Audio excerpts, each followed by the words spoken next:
watching program Health and Fitness and I'm your host Saiba Khan. Viewers, आज हम dental health care के बारे में जानेंगे and for that I'm having one of my favorite and one of the most beautiful doctor I ever had in my life, Dr. Saya Fatah with me in the studio. अस्सलाम वालेकुम ma'am. वालेकुम अस्सलाम. Ma'am कैसी हैं आप? ठीक ठाक, आप कैसे? बिल्कुल ठीक ma'am. First of all thank you so much आप आई और आप मुझे पता है आप बहुत ज़्यादा बिजी होती हैं, आपने अपना इतना कीमती वक्त फाइनली निकाला. Thank you so much. नहीं, थैंक यू सो मच, आपने मुझे बुलाया. Thank you so much ma'am. Okay ma'am, पहले तो हम बात करते हैं कि हेल्दी टीथ होते क्या है. बेसिकली आप कैसे डिफाइन कर सकती हैं हेल्दी टीथ को? बेसिकली हेल्दी टीथ अगर हम उसको सिंपली डिफाइन करें तो उसके 3 कंपोनेंट्स हम कह सकते हैं. ठीक है. कि आपके जो दांत हैं वो कैविटी फ्री है, उसमें केरीज नहीं है.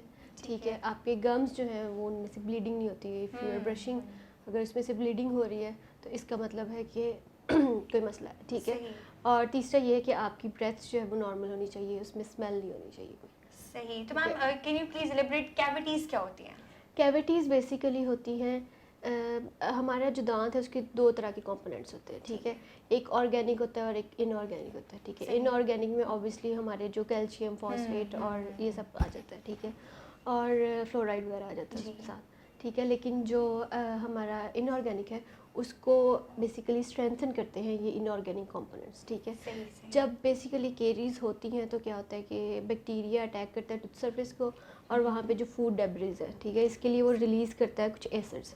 ठीक है. जो एसिड्स जो हैं वो क्या करवाते हैं, वो इनऑर्गेनिक जो कंपोनेंट है उसको लीच आउट करवा देते हैं वहाँ से. ठीक है.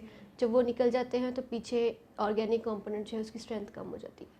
ठीक है. और वहाँ कैविटी प्रोड्यूस हो जाती है. तो हम देख सकते हैं कैविटीज को लाइक नेकेड आई से कुछ ऐसे? हाँ जी, वो डिस्कलर्ड होती है मोस्टली. ठीक है. कुछ वाइट भी होती है लेकिन वो अर्ली लीजन्स होती हैं. ठीक है. ब्लैक स्पॉट नजर आता है आपको. सही. मैम हमें बताएं कि ब्रशिंग हम डेली जो है वो करते हैं डेली रूटीन में और नींद में अक्सर कर रहे होते हैं. मेरी तो हार्डली 30 सेकंड्स की ब्रशिंग होती है. थोड़ा सा हमारे व्यूअर्स को बताएं कि ब्रशिंग का करेक्ट मेथड क्या है? ब्रशिंग में एक जो मुझे हमारा एक गलत कंसेप्ट बना हुआ है कि आप जितना फोर्सफुली करें और जितना विगरसली करें उतने दांत साफ़ होते हैं. ये गलत है. ये डैमेज करता है आपकी टूथ सरफेस को. ठीक है. तो आपने बेसिकली करना होता है स्मूथ और सॉफ्ट हैंड के साथ, और सॉफ्ट ब्रिसल्स वाला जो एक टूथब्रश है वो आपने लेना है. ठीक है. करना आपने ट्वाइस डेली है. और उसका मेथड जो प्रॉपर मेथड एक यूनिवर्सली एक्सेप्टेड है वो ये है कि आपने उसको रखना है 45 के एंगल पे. ठीक है. टूथ सरफेस से 45 के एंगल पे रखना है. ठीक है. और डायरेक्टेड होगा वो अवे फ्रॉम द जिंजवा. ठीक है. और फिर आपने उसको सर्कुलर मोशन में दांतों को साफ करना है. ठीक है. हम बेसिकली ऊपर नीचे अप एंड डाउन मूवमेंट होती है और विगरस मूवमेंट होती है. ठीक है. उससे क्या होता है कि वो बैक्टीरिया ऊपर जाके जिंजवा में एक्यूमुलेट हो जाते हैं. ठीक है. तो आपने अवे फ्रॉम द जिंजवा रखना है उसको 45 के एंगल पे और सर्कुलर मोशन में आपने दांत साफ करना है. ठीक है मैम. तो मैम थोड़ा सा इसको मज़ीद मुझे एलैबोरेट कर दें कि जो हम ब्रशिंग कर रहे होते हैं तो टाइम मैक्सिमम हम इसका कितना रखें? टाइम बेसिकली अगर आप जैसे सॉफ्ट ब्रश से कर रहे हैं तो वो थोड़ा सा टाइम ज़्यादा लेता है. ठीक है. आराम से करें टाइम निकाल के. अगर आप 1 मिनट कर लेते हैं तो दैट्स मोर देन इनफ. ठीक है. 1 मिनट से 2 मिनट का टाइम यूजुअली दिया जाता है.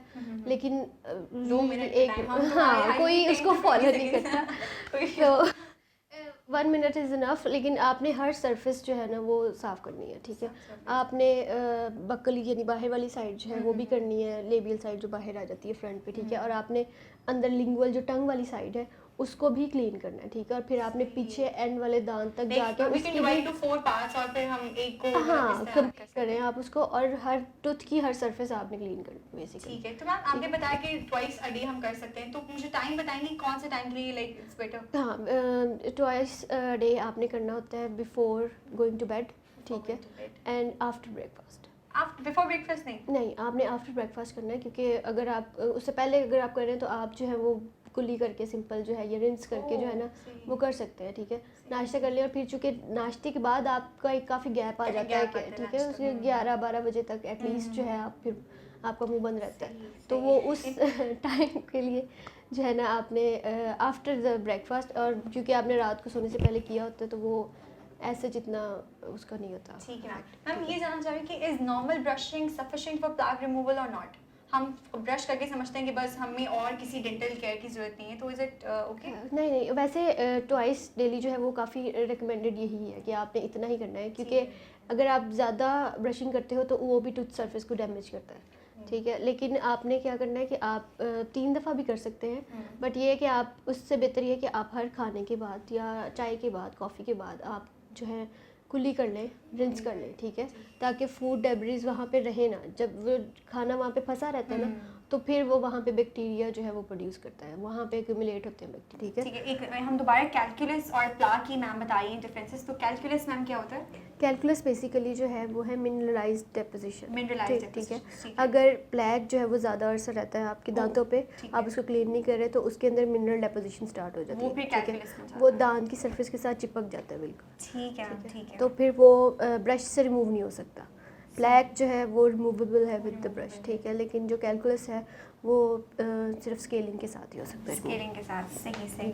मैम, तो Scaling के ब्रेसेस साथ। जो हम यूज़ करते हैं तो उसमें भी हम प्रिवेंशन क्या होती है उसके लिए, या उसके लिए क्या क्लीनलीनेस रिक्वायर्ड होती है? ब्रेसिस के लिए बेसिकली जो है फूड में तो ऐसे सच उनको ज़्यादा इशू शुरू में इसलिए होता है क्योंकि उनको दांतों में पेन हो रही होती है, ठीक है, तो उस टाइम पे उनको सॉफ्ट डाइट रिकमेंड की जाती है। बाद में उनको जो ओवरऑल उनको सॉफ्ट डाइट के लिए कहा जाता है वो यूजुअली इसलिए कहा जाता है क्योंकि जब वो कोई हार्ड चीज़, कोई बोन वगैरह खाते हैं तो आपकी ब्रैकेट्स जो लगी होती हैं दांत के ऊपर, उनको मूव कराने के लिए वो डिसलॉज हो जाती हैं, ठीक है, तो फिर वो दोबारा से जाना और वो लगवाना और उस दांत की जो मूवमेंट हुई होती है वो वापस आने का उस टाइम में ख़तरा है। अगर आपके पास टाइम नहीं है कि आप डेंटिस्ट के पास जाएं, तो वो ये है कि जितना दांत आपने मूव किया वो वापस अपनी जगह पे चला जाता है, ठीक है। वो जिस टाइम में मूव कर रहे होते हैं उस टाइम में उनकी मोबिलिटी थोड़ी ज़्यादा हुई होती है, तो वो उनके अंदर एक होता है इंस्टिंक्ट कि उन्होंने वापस अपनी पोजीशन पे चले जाना है। तो मैम, ब्रशिंग का इसमें वो कितनी दफ़ा कर सकते हैं? लाइक आम लोगों के ब्रशिंग वो 3 टाइम्स उनको यूजुअली रिकमेंड किया जाता है, ठीक है। आफ्टर ईच मील या आफ्टर ईच मील उनको इसलिए कहा जाता है क्योंकि खाना जो है वो ब्रैकेट्स के अंदर फंस जाता है, ठीक है, तो वो एक तो वहाँ चूँकि स्टक रहेगा तो वो स्मेल प्रोड्यूस करेगा और वो एस्थेटिकली बहुत अनप्लेजेंट लगता है, ठीक है। वो सामने अगर आपके दांतों में खाना फंसा हुआ है तो वो आप मुंह खोलोगे तो ऑब्वियसली। मैम, पेरीडोंटाइटिस, पता नहीं मैं नाम भी सही ले रही हूँ कि नहीं, पेरियोडोंटाइटिस, वो मैम थोड़ा सा एक्सप्लेन करें वो क्या चीज़ है? पेरियोडोंटाइटिस जो है वो बेसिकली जब कैलकुलस होता है या बेसिकली जो हमारे टूथ के साथ जो सरफेस है, जो पीडियल स्पेस है, ठीक है, अगर वहाँ पे इन्फेक्शन या वहाँ पे प्लैक और कैलकुलस की डेपोजिशन होती है ना तो उसको पेरियोडोंटाइटिस कहते हैं, ठीक है। हाँ, वो उसमें ये होता है कि यूजुअली जो लेमैन टर्म्स में उसको कहा जाता है, वो कहा जाता है उसको ब्लीडिंग गम्स जो आप कहते हैं, ठीक है। उनकी जो सिंपल एक्सप्लेनेशन है जो लोगों को समझ में आती है वो यही है कि ब्लीडिंग गम्स है, ठीक है, ठीक है। उसमें ये उसकी जो सिम्टम्स हैं उसमें ये आ जाता है कि आपको गम्स जो हैं वो बेसिकली थोड़े स्वॉलन होंगे आपके, ठीक है, रेड होंगे हल्के से, ठीक है, हम खुद फील कर सकते हैं। हाँ, और ब्रशिंग में पेन एज सच नहीं है, शुरू का उसका सिम्टम नहीं है, ठीक है। वो तो बहुत कोई सीवियर केसेस होगा और बोन अगर जॉब हो गई है तो फिर दांत मोबाइल होता है तो उस स्टेज पे जाके फिर जो है ना आता है, लेकिन बेसिकली पेन इसका सिम्टम नहीं आता। लेकिन ये है कि ब्लीडिंग बहुत ज़्यादा होती है, आप ब्रशिंग करते हो तो आपको ब्लीडिंग शुरू हो जाती है। कुछ लोगों के तो टच इतने सीवियर हो चुके होते हैं कि वो टच करते हो तो उनको ब्लीडिंग स्टार्ट हो जाती है। तो उसके लिए क्या रिकमेंडेशंस हैं उसको करने के लिए, या ट्रीटमेंट क्या प्रिवेंट करने के लिए प्रिवेंशन इसकी यही है कि आप अपनी ओरल हाइजीन जो है वो मेंटेन करें, ठीक है। ब्रशिंग आप रेगुलरली करें, फ्लॉस करें ताकि दांतों के दरमियान गम्स में खाना जो फंसा हुआ है वो निकल जाए, ठीक है। और इसके अलावा आप करते हैं कि माउथ वॉश वगैरह यूज़ करें, ठीक है। माउथ वॉश जो है वो जो मेडिकेटेड है वो आपने रेगुलरली यूज़ नहीं करने होते, ठीक है। आप उसको 14 to 21 डेज़ यूज़ करें जब आपको प्रॉब्लम है, उसके बाद उसको डिसकंटिन्यू कर दें, क्योंकि अगर आप उसको कॉन्टीन्यूसली करते हैं तो उससे ये होता है कि आपका जो नॉर्मल बैक्टीरियल फ्लोरा है मुंह के अंदर होता है, ठीक है, नॉर्मल बैक्टीरियाज भी होते हैं जो इसेंशियल होते हैं आपकी बॉडी के लिए, ठीक है। सो वो डिस्टर्ब हो जाते हैं अगर आप anti bacterial mouth wash use करते जा रहे हैं, ठीक है, तो वो उन पर भी असर हो रहा होता है, ठीक है। सो जब आपको प्रॉब्लम है तब आपने लेना है और उसके बाद आपने उसको डिसकंटिन्यू कर देना है। सही। तो मैम, हम जो च्युइंग टॉफ़ीज़ और चॉकलेट्स वगैरह खाते हैं तो इज ए स्पेसिफिक डाइट जिससे हम ये चीज़ें प्रिवेंट कर सकते हैं? कुछ डाइट कंट्रोल भी हमें करनी पड़ती है? गम्स हैं, ज़ाइलिटोल वाली गम्स हैं, ठीक है, वो शुगर उनकी ज़ाइलिटोल होती है, तो बच्चे वो बहुत ज़्यादा टॉफ़ीज़ और हमने बचपन से उनके दांत में काफ़ी ज़्यादा प्लाक हम देख रहे होते हैं। हाँ, वो नहीं, आप लोगों ने उसके लिए करना होता है, ज़ाइलिटोल वाली गम्स है, ठीक है। जो नॉर्मल शुगर वाली गम्स है वो उसमें रिकमेंडेड नहीं है। आपने वो शुगर उसमें ज़ाइलिटोल होती है, वो बेसिकली केरीज को प्रिवेंट करती है, वो शुगर रिकमेंडेड है। तो मैम कोल्ड ड्रिंक्स का भी मैंने सुना है काफ़ी ज़्यादा उनको करवाई जाती है अवॉइड, के कोल्ड ड्रिंक्स भी यूज़ नहीं करनी चाहिए जब आप कोल्ड ड्रिंक्स जो है वो दांतों को काफ़ी ज़्यादा अफेक्ट करती हैं और वो बेसिकली एक लेयर भी बना लेती हैं टूथ के सरफेस पे, चिपकने वक्त की उनके अंदर टेंडेंसी होती है, ठीक है। लेकिन जो चीज़ कंसेप्ट है वो ये है कि आपने बेसिकली जो ब्रशिंग है वो कोल्ड ड्रिंक के फ़ौरन बाद आपने ब्रशिंग नहीं करनी, ठीक है। हाँ, उससे बेसिकली कैविटी प्रोड्यूस होती है दांत के अंदर, ठीक है। एसिड होता है कोल्ड ड्रिंक में? हाँ, एसिड्स वगैरह, वो एसिड्स प्रोड्यूस होते हैं बेसिकली, उसके अंदर एसिड नहीं होता, एसिड्स प्रोड्यूस होते हैं उस टाइम।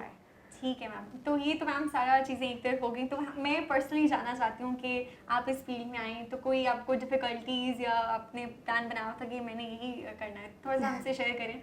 नहीं, एक्चुअली मुझे शुरू से ही स्माइल्स पसंद है काफ़ी ज़्यादा, तो मैं स्माइल्स ही माशाल्लाह। Thank you. लेकिन मुझे बेसिकली जो है ना स्माइल्स अच्छी लगती हैं, तो बिफोर ऑप्टिंग फॉर डेंटिस्ट्री मुझे मतलब पसंद था। और एक दफ़ा मैं डिमॉन्ट कॉलेज ऑफ डेंटिस्ट्री गई थी, तो मुझे बड़ा प्रोफेशनल सा और बड़ा कूल सा मतलब एनवायरनमेंट बहुत अच्छा था। तो मतलब मोस्टली लोग जो थे वो बहुत कूल से थे, तो मैं भी यही करूँगी मैं। माशाल्लाह मैम भी बहुत कूल नेचर की हैं, तो मैं तो अभी से मैम अपॉइंटमेंट ले लें, कभी आपका क्लिनिक हुआ तो मैं तो पहली पेशेंट होंगी इंशाल्लाह।